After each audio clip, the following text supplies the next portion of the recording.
자, 우리 옆에 분들과 다시 한번 인사하겠습니다. 오늘 정말 잘 오셨습니다. 자, 은혜 받기 원합니다. 예, 감사합니다. 자, 이 자리에 참석한 저와 여러분들의 신년 가운데 주께서 허락하시는 평안과 기쁨이 함께 하시기를 주님의 이름으로 축복합니다. 여러분, 이번 주는 이 강단보의 색깔이 좀 바뀌었죠. 아시는 분은 아시겠지만 이 강단보는 교회력에 따라서 그 색을 달리 하는데요. 이번 주에는 이 성령 강림절이 시작돼서 불과 성령을 상징하는 빨간색이고요. 다음 주부터는 생명을 상징하는 이 녹색으로 강단보가 바뀝니다. 자, 그러니까 1년 중에 빨간색 강단보를 사용하는 날이 몇 주밖에 없어요? 한 주밖에 없으니까 이 대다수의 목사님들이 이 날을 몹시도 특별하게 여기거든요. 그런데 저도 좀 그래요. 그래서 어제 이제 강단보를 바뀌면서 하나님 왜 강단보 이렇게 빨간색 이렇게 이쁜데 한 주밖에 못 씁니까? 이러면서 이런 마음을 가졌는데요. 어쨌든 이번 주는 1년에 한 번밖에 없는 주일이니까 이제 교회 비전에 관한 말씀을 제가 잠시 멈추고 교회력에 따라서 이 성령에 관한 말씀을 함께 나눠보려고 하는데요. 아무쪼록 귀를 기울이시고 큰 은혜 받으시는 저와 여러분들 되기를 주님의 이름으로 축복합니다. 자, 오늘 우리가 읽은 이 본문은 이 땅에 오실 메시아의 사역을 예언하는 말씀인데요. 자, 그 내용의 요지는 명확합니다. 자, 메시아는 성령의 기름 부음을 받고 하나님의 영에 충만한 불로로서 고통에 빠질 성도들을 구원하사 그들로 하여금 생명을 누리게 하신다라는 것을 이야기하는 거예요.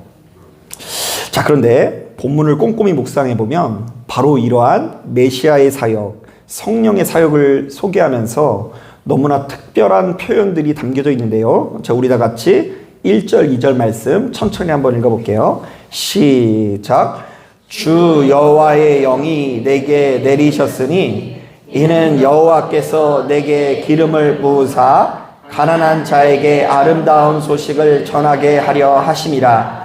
나를 보내사 마음이 상한 자를 고치며 포로된 자에게 자유를, 갇힌 자에게 노임을 선포하며 여호와의 은혜의 해와 우리 하나님의 보복의 날을 선포하여 모든 슬픈 자를 위로하되.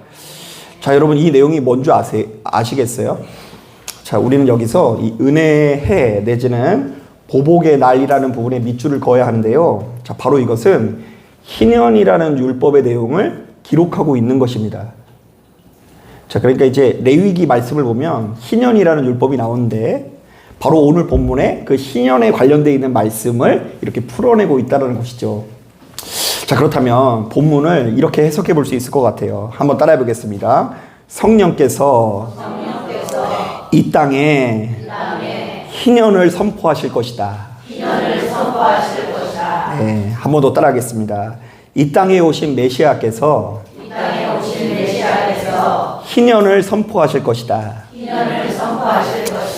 자, 그렇다면 오늘날 이 시대를 살아가는 우리들의 관심사는 희년이라는 율법에 머물 수밖에 없는데요. 자, 도대체 희년이라는 율법은 무엇을 말할까요? 사실 제가 작년쯤에 바로 이것에 관한 말씀을 전한 적이 있어서 여러분들이 어느 정도 기억하실 수 있으나 기억하시면 다행이죠. 그죠? 기억을 못 하실 수 있으니까 제가 다시 한번 좀 설명을 드리려고 하는데요.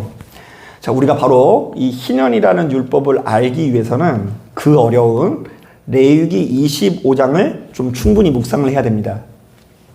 자, 레위기 25장을 보면 안식년 그리고 희년에 관한 규례들이 연이어 소개되고 있습니다. 자, 그런데 이 규례들은 하나같이 하던 일을 멈추고 휴식을 취해야 된다는 명령으로 이루어져 있는데요. 자, 일단 안식년은 몇 년에 한 번이요? 7년째 해에는 7년에 한 번은 무려 1년씩이나 하던 일을 멈추고 쉬어야 된다고 규정하고요. 희년은 몇 년이요? 50년째 해마다 1년 동안 일을 쉴 뿐 아니라 그것도 부담스러운데 거기에 덧붙여 3가지 해방이 있어야 된다고 규정합니다. 자, 먼저 첫째, 노예였던 사람을 데리고 있더라도 희년이 오면 어떻게 하라고요? 풀어줘라. 자유를 줘라.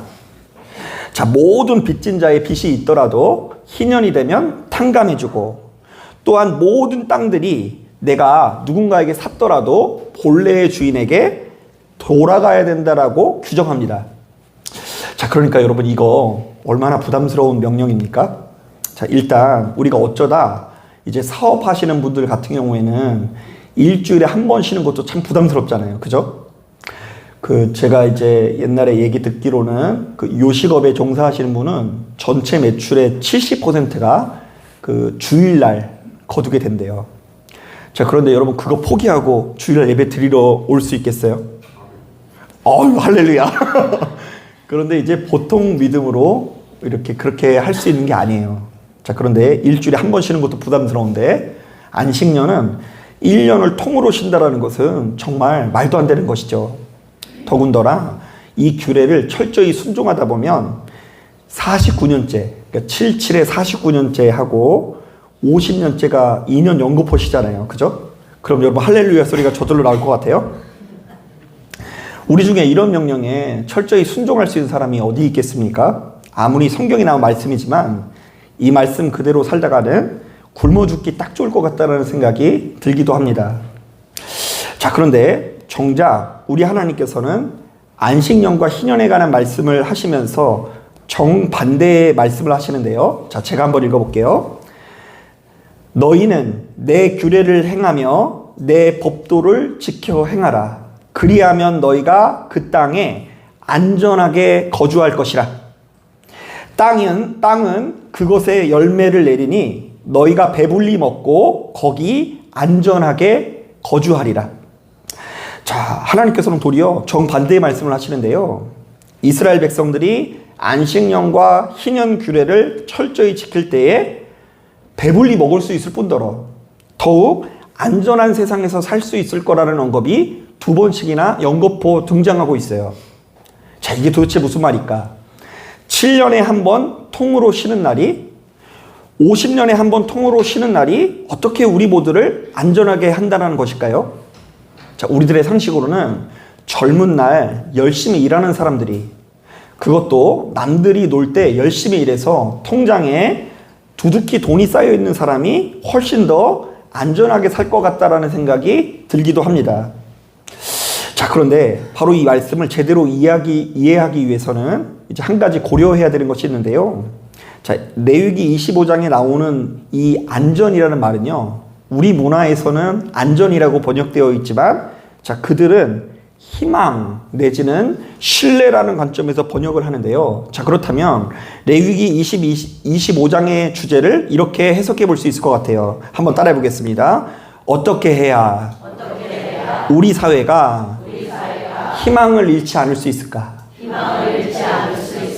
한 번 더 따라하겠습니다.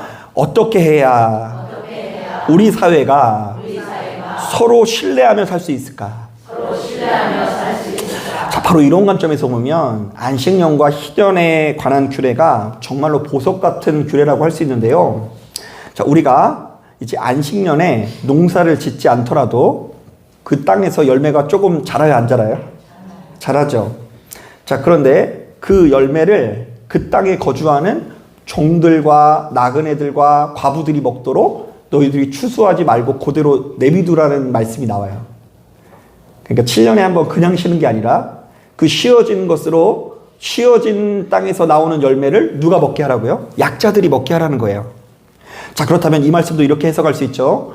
너희가 탐욕에 사로잡혀 너 자신만 잘 먹고 잘 살지 말고 바로 그 열매들을 주변에 있는 약자들과 함께 나눌 때에 모두가 더 희망찬 사회가 될 수가 있고 모두가 더 서로 신뢰하며 살아가는 사회가 된다. 자, 계속해서 그 뒤에 보면 가난한 동족에 대한 처우에 관한 말씀이 담겨 있는데요. 희년에 관한 말씀을 하면서 이런 이야기를 하세요. 너희가 진정으로 하나님을 믿는 백성이라면 너희가 동족에게 과도하게 돈놀이, 이자 장사를 하지 말고 괜시리 부당한 이득을 취하지 말라고 경고하십니다. 자, 그렇다면 이 말씀도 역시 이렇게 해석할 수 있을 것 같아요. 너희가 탐욕에 사로잡혀서 너 자신만 잘 먹고 잘 살지 말고 주변에 있는 약자들을 돌볼 때에 이 사회가 보다 희망찬 사회가 될 수 있고 서로 신뢰하며 살아갈 수 있다.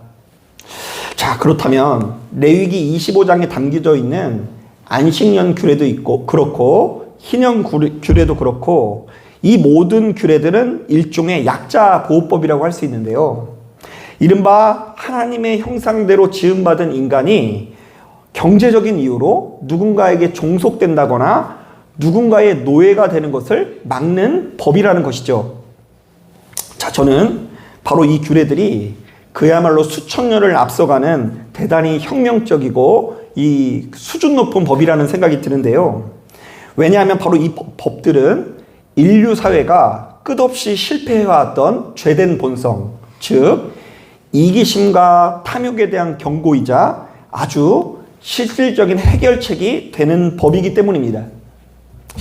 사실 엄연히 따졌을 때 역사 이래로 인류 사회는 끝없는 탐욕을 다스리지 못해 아주 골머리를 썩어왔는데요. 이른바 인간의 탐욕 때문에 잘 사는 사람들은 나면서부터 한없이 잘 살게 되고 못 사는 사람들은 한없이 못 살게 되어 이 세상이 구조적으로 불평등한 사회가 되고 그야말로 그 어떤 소망이나 희망을 찾아보기 어려운 사회가 되기 십상이었다라는 것입니다.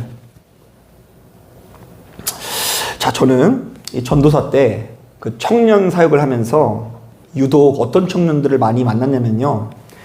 지방에서 서울로 올라와서 회계사, 세무사, 공무원 준비를 하는 이 청년들을 참 자주 만났습니다. 자, 그러니까 여러분 이런 말이 있죠. 이과는 대기업, 문과는 공무원. 그런 얘기 들어보셨어요? 그 비싼 등록금 내고 4년 열심히 공부해가지고 이과는 대기업 가는 게 제일 잘 풀리는 거고요. 그리고 문과는 뭐 되는 게 제일 잘 풀리는 거라고요? 공무원 되는 게 잘 풀리는 사회래요.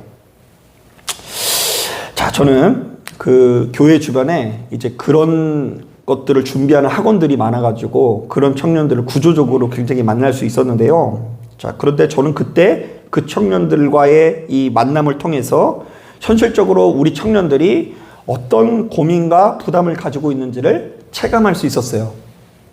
사실 저는 그나마 감사하게도 이 신학대학이다 보니까 등록금이 비교적 좀 되게 쌌거든요. 그런데다가 이제 제가 이제 교회에서 조금 사역을 하면 어느 정도 좀 도움을 받을 수 있는 위치에 있다 보니까 그쪽으로는 그렇게 좀 덜 어려웠는데요. 자, 그런데 이제 일반 대학교 다니는 청년들은 이제 그 학비만 하더라도 진짜 비싸더라고요.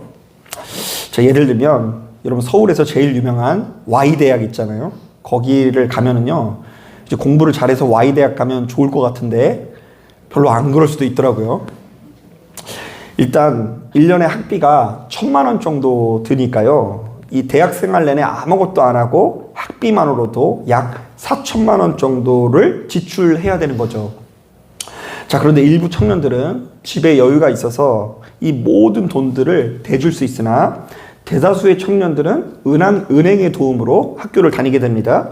자, 그러니까 청년들은 바로 여기서부터 일종의 사회 계급 같은 것을 어렴풋이 느낄 수 있어요.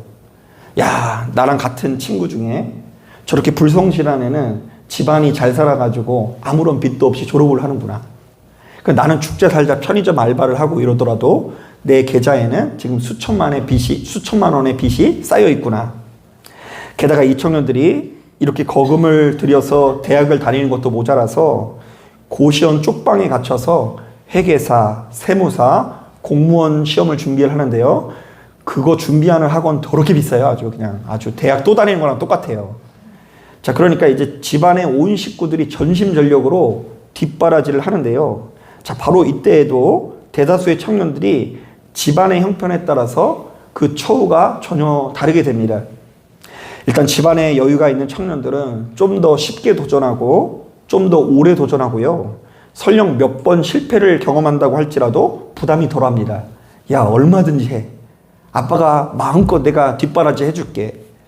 자, 그러나 집안이 다소 어려운 친구들은 자신의 부모님들이 이렇게 어려운 여건 속에서도 전폭적으로 지원했음에도 불구하고 자신이 그 기대를 충족시키지 못했다라는 것으로 인해서 굉장히 힘들어합니다. 그래서 시험 결과가 다가오는 날 되면 심한 애들은 벌벌 떨면서요, 그 공황장애 약 같은 것을 먹는 친구들도 이제 본 적이 있어요. 그러니까 너무 이제 기대를 받고 자랐는데 그거에 걸맞는 그 결과를 내지 못하는 것에 대한 스트레스가 이만저만이 아니더라고요. 자, 그런데 청년들이 느끼는 어려움은 여기서 끝나지 않습니다. 얘네들이 열심히 공부해서 취업을 하고 결혼을 하려고 보니 신혼집이 너무 비싼 거예요.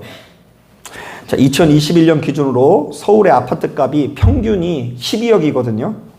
그러니까 이제 사회 초년생이 아파트에 어떻게 들어갑니까? 아주 일부의 청년들을 제외하고는 대다수의 청년들은 은행의 도움을 받아 집을 장만할 수밖에 없는 거죠. 자, 우리 청년들의 삶에 놓여져 있는 그 역경이라는 것이 바로 이런 것들을 말해요. 자, 그런데 바로 이런 상황 속에서 참 황당한 기사가 있었는데요. 2019년도에 정부가 임대 사업자를 대상으로 대대적인 조사를 해보니 상위 30명이 무려 1만 1,029채를 보유하고 있다는 결과가 나왔습니다. 자, 그러니까 일반 서민들은 집을 한 채를 갖기도 어려운데 상위 부자들은 1인당 300채 이상 가지고 있다는 거예요. 자, 사실 지난 3년간 대한민국 근로자의 월급은 평균 15만 1,000원이 상승했거든요. 그러니까 이제 우리가 이제 임금 갖다 되게 민감한데 실질적으로 통계를 내보면 3년 동안 노동자의 월급은 평균 15만 1,000원이 했습니다. 그런데 이에 반해 서울에 있는 집값은 지난 5년간 평균 6억이 올랐어요. 자, 그렇다면 우리는 이런 결론에 이를 수 있죠. 우리가 아무리 열심히 일해봤자 집 한 채가 가져다주는 수익을 이길 수 있다 없다? 그러니 누가 땀 흘려 일을 하려고 해요. 투기판에 뛰어들려고 하지. 그러니까 우리 사회가 구조적으로 이제 거기에 막 뒤처질 수가 없잖아요. 일만 하면은 15만 원 오르는데 이제 빚을 내서라도 뭘 사면은 이제 이렇게 이것이 오르니까 이 투기판에 뛰어들어가지고 더 많은 돈을 벌려고 한다는 거예요. 자, 그래서 인류학자들은 바로 이 같은 현상을 꼬집으면서 지금 이 시대야말로 지독한 위기라고 경고하는데요. 자, 왜냐하면 이 사회의 불공평 지수라는 것이 너무나 올라가서 사회의 신뢰 지수가 지나치게 낮아졌다고 경고를 하고 있어요. 자, 그래서 무수히 많은 사람들이 공동체성을 잃고 극단적으로 대립하고요. 일단 불만이 많은 거예요, 다. 산매체에 있는 너는 그냥 잘 먹고 잘 사는구나 이러면서 막 극단적으로 대립하고요. 또한 인류 존속을 위한 기본적인 의무마저도 저버리게 된다는 것입니다. 어차피 우리가 열심히 살아봤자 나아질 것이 없으니 더 이상 열심히 일하지 않고 일확천금만 바라고요. 또한 청년들 같은 경우는 더 이상 누군가와 결혼하거나 출산을 꿈꾸지 않는 시대가 열리게 됩니다. 가뜩이나 먹고 살기 힘든 세상, 이 더러운 세상에서 괜시리 무거운 짐을 늘리고 싶지 않다라는 거예요. 그래서 통계에 의하면 이 두 사람이 결혼해서 2명을 낳아야지 인류가 존속을 하는데 지금 두 사람이 결혼해서 출산율이 0.7명이에요. 이제 빠르게 이렇게 멸종당하고 있다는 거예요. 자, 그런데 놀라운 것은 바로 이러한 과정에서 인구가 감소하다 보면 기업의 경쟁력도 반드시 떨어질 수밖에 없다고 하는데요. 왜냐하면 어떤 기업이든 누군가가 물건을 사줘야 돈을 버는데 사회 구성원들의 구매력 자체가 떨어지게 되니 기업의 경쟁력 자체가 망가진다는 것이죠. 자, 저는 목사로서 바로 이런 의견들에 얼마나 공감하는지 모릅니다. 우리 사회가 희망을 잃지 않기 위해서 서로 신뢰하며 살아가기 위해서는 뭔가 큰 변화가 필요하다는 생각이 듭니다. 자, 그런데 하나님께서는 우리 인간들의 이러한 죄성을 아시고 수천 년부터 제도적인 장치를 마련해 주셨는데요. 자, 이런 것들이에요. 너희들은 지나치게 욕심을 부려 땅을 손상시키지 마라. 너희가 지나치게 욕심을 부리다가 탈이 나면 땅은 더 이상 풍요로운 열매를 가져다 줄 수 없다. 너희들은 너 자신만 잘 먹고 잘 살려고 하지 말고 주변에 있는 약자들을 아끼고 돌보는 삶을 살라. 그들과 함께하는 삶이 장기적으로 볼 때는 우리 모두가 안전한 삶이다. 너희들은 어떠한 경우에도 땅을 가지고 장사하지 말라. 동족의 고요를 빼먹는 여러 가지 부당한 이득을 챙기지 말라. 이것은 너희가 아무리 돈을 많이 벌더라도 이 사회를 안전하지 못하게 만드는 일이다.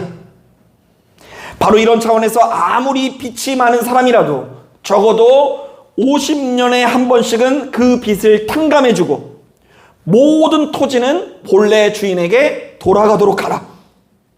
바로 이것을 통해 당장에는 힘들겠지만 너희 사회는 보다 안전하고 풍요로운 사회가 될 것이다. 자, 그런데 이것이 듣기에는 좋지만 실제로 실천하기는 어렵죠. 너무 이상적인 율법 아니겠습니까? 자, 그렇다 보니 이스라엘 백성들도 역시 다른 율법은 다 지켰지만 안식년과 희년규례는 철저히 지키지 못했다고 합니다. 아니, 더 정확하게 말하면 역사 이래로 이것들을 지켰던 해가 별로 없었다고 하더라고요. 자, 그러니까 이것은 일종의 그냥 이상향, 유토피아 뭐 그런 종류의 율법인 거예요. 자, 그러니까 하나님께서는 진즉부터 인류 사회가 끝없이 실패해왔던 죄된 본능, 즉 이기심과 탐욕에 대한 경고를 하셨음에도 불구하고 아주 실질적인 해결책을 제시했음에도 불구하고 인류는 바로 그런 뜻을 받들지 못했다라는 것이죠. 자, 그렇다 보니 우리가 살아가는 이 세상은 점점 더 발전하기보다 점점 더 고통스럽고 괴로운 방향으로 변해갈 수밖에 없는 것이죠. 자, 그러니까 사람의 이 고통이라는 것은 단순히 한 개인의 문제라기보다 사회 구조적인 악의 문제로 발전해 나갔다라는 것입니다. 자, 그런데 바로 이런 상황 속에서 이사야 선지자가 뭐라고 예언을 했다고요? 자, 우리 다 같이 오늘 본문을 천천히 읽어볼게요. 자, 1절부터 3절 말씀을 천천히 읽어보겠습니다. 시작. 주 여호와의 영이 내게 내리셨으니 이는 여호와께서 내게 기름을 부으사 가난한 자에게 아름다운 소식을 전하게 하려 하심이라. 나를 보내사 마음이 상한 자를 고치며 포로된 자에게 자유를, 갇힌 자에게 노임을 선포하며 여호와의 은혜의 해와 우리 하나님의 보복의 날을 선포하여 모든 슬픈 자를 위로하고 무릎으로 하나 되어 슬퍼하는 자에게 화관을 주어 그 죄를 대신하며 기쁨의 기름으로 그 슬픔을 대신하며 찬송의 옷으로 그 근심을 대신하시고 그들의 의의 나무 곧 여호와께서 심으신 그 영광을 나타낼 자라 일컬음을 받게 하려 하심이라. 자, 지금껏 인류는 안식년과 희년이라는 율법이 있어도 그것을 지켰다고요? 못 지켰다고요? 못 지켰어요. 그래서 더 큰 고통을 당해오지 않았습니까? 자, 이른바 인류는 자신들의 죄된 기질에 이끌려서 모두가 멸망할 수 없는 길로 나아가고 있다는 것이죠. 자, 그래서 디모데후서 3장을 보면 바로 이러한 인류가 앞으로 어떤 미래를 맞이하게 될지가 자세히 담겨 있는데요. 자, 제가 읽어볼게요. 사람이 자기를 사랑하며 돈을 사랑하며 자랑하며 무정하며 원통함을 풀지 아니하며 사나우며 선한 것을 좋아하지 아니하며. 자, 그러니까 말세가 말세인 이유는 자꾸 지진이 많이 나거나 천재지변이 발생해서 말세가 아니라 자기밖에 모르고 돈밖에 모르니까 말세라는 거예요. 그래서 더 살기 어려운 고통의 때가 찾아온다는 이야기죠. 자, 그런데 언젠가 때가 되면 하나님께서 이 땅에 메시아를 보내시고 바로 그분을 통해서 이 땅의 모든 백성들이 성령의 지배를 받도록 인도해 주실 거라고 약속하시는데요. 자, 바로 그때에 온 인류 가운데 보다 크고 완전한 희년이 펼쳐질 것이 예언되어 있는 것입니다. 한번 따라해 보겠습니다. 온 인류 가운데 보다 크고 완전한 희년이 펼쳐질 것이다. 자, 그러니까 우리 인간이 아무리 노력을 해도 지킬 수 없었던 그 희년이라는 율법이 성령의 역사를 통해서 우리 가운데 펼쳐질 것이 예언되어져 있다라는 이야기입니다. 자, 그리고 실제로 사도행전을 보니까 바로 이 예언의 말씀이 이루어졌을까요? 안 이루어졌을까요? 이루어지는 말씀이 나옵니다. 자, 먼저 사도행전 2장을 보니까 오순절날 성령님이 강림하시니까 바로 그 현장에 어떤 역사가 나타났다고 하죠? 한번 들어보세요. 믿는 사람들이 다 함께 있어 모든 물건을 서로 통용하고 또 재산과 소유를 팔아 각 사람의 필요를 따라 나눠주며 날마다 마음을 같이하여 성전에 모이기를 힘쓰고 집에서 떡을 떼며 기쁨과 순전한 마음으로 음식을 먹고 하나님을 찬미하여 또 온 백성에게 칭송을 받으니 주께서 구원받는 사람을 날마다 더하게 하시니라. 믿는 사람들이 다 함께 있어 모든 물건을 서로 나누어 쓰기 시작했대요. 그게 성령의 역사랑 무슨 상관이길래 그런 기록이 담겨 있을까요? 자, 사도행전 2장에 그런 말씀이 담겨 있을 뿐만 아니라 사도행전 4장에도 비슷한 말씀이 담겨 있는데요. 제가 한번 읽어볼게요. 믿는 무리가 한 마음과 한 뜻이 되어 모든 물건을 서로 통용하고 자기 물건을 조금이라도 자기 것이라 하는 이가 하나도 없더라. 자, 뿐만 아닙니다. 우리가 이 성경을 자세히 묵상해 보면 저마다 예수 그리스도를 제대로 영접하고 회개의 열매를 맺는 성도들은요, 자기 재산을 팔아서 주변의 어려운 이웃을 돕는 장면이 클로즈업 되고 있어요. 자, 그러니까 성경의 기자는요, 이 땅에 성령께서 강림하시니까 이사야 61장에 예언되어져 있는 것처럼 바로 그 순간에는 우리 안에 있는 모든 타격이 사라지고 보다 크고 완전한 희년이 이루어졌다라고 증언하는 것입니다. 자, 바로 이것이 성경이 증언하는 성령의 역사인 것입니다. 자, 그러니까 우리가 성령의 지배를 받음으로 말미암아 우리 삶에 크고 완전한 무엇이 이루어져야 된다고요? 희년이 이루어져야 된다는 이야기예요. 자, 사랑하는 여러분, 바로 이런 관점에서 예수 믿는 우리들은 우리 눈앞에 펼쳐진 한두 가지 표적이나 기적에만 집중해서는 안 됩니다. 자, 그리고 특정한 분위기라든지 열정적인 태도 같은 것만을 성령의 뜻으로, 성령의 역사로 한정시켜서는 안 됩니다. 자, 그보다 먼저 우리의 삶에 희년이 이루어지고 있는지를 돌아볼 수 있어야 돼요. 자, 예를 들면 이런 식이에요. 한번 따라해 보겠습니다. 나는 지금 탐욕을 이기고 있는가? 자, 제가 지난 금요일 날 바벨탑 이야기를 했거든요.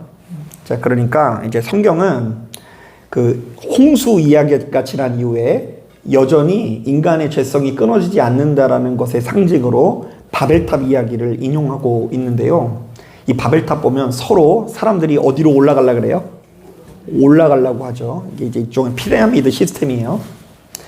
자, 그런데 내가 겉으로는 예수의 이름을 부르고 있으나 여전히 그 바벨의 탑을 쌓고 있는 것은 아닌지를 돌아볼 수 있어야 돼요. 예, 이 투기판에 뛰어들어가지고 나도 예수의 이름으로 더 위로 올라가겠다. 자, 그렇다고 한다면 우리의 삶에 아직 희년이 오지 않았다라는 거예요.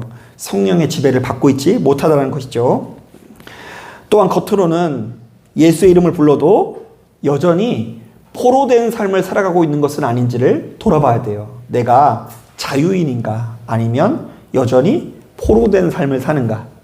자, 이것은 굳이 돈이 아니더라도요, 어떤 개인의 인격에 포로된 삶을 살아갈 수 있고요, 율법에 포로된 삶을 살아갈 수 있지만 진리를 영접한 우리들은 자유를 맛보아야 한다. 아멘. 나는 정말 예수의 이름으로 정말로 진실로 세상의 사람들과 세상의 사람들이 누릴 수 없는 이 해방과 자유를 누리고 있는지를 돌아보시길 바랍니다. 이른바 우리가 더 이상 이 세상에 붙잡혀 포로된 모습으로 살아가는 것이 아니라 슬픔과 근심에 매여 고통스럽게 살아가는 것이 아니라 기쁨과 찬송의 옷을 입고 새 생명을 누려야 되는데요. 자, 바로 그것을 우리에게 허락하시는 분이 누구시라고요? 성령님이시라는 이야기를 하는 거예요.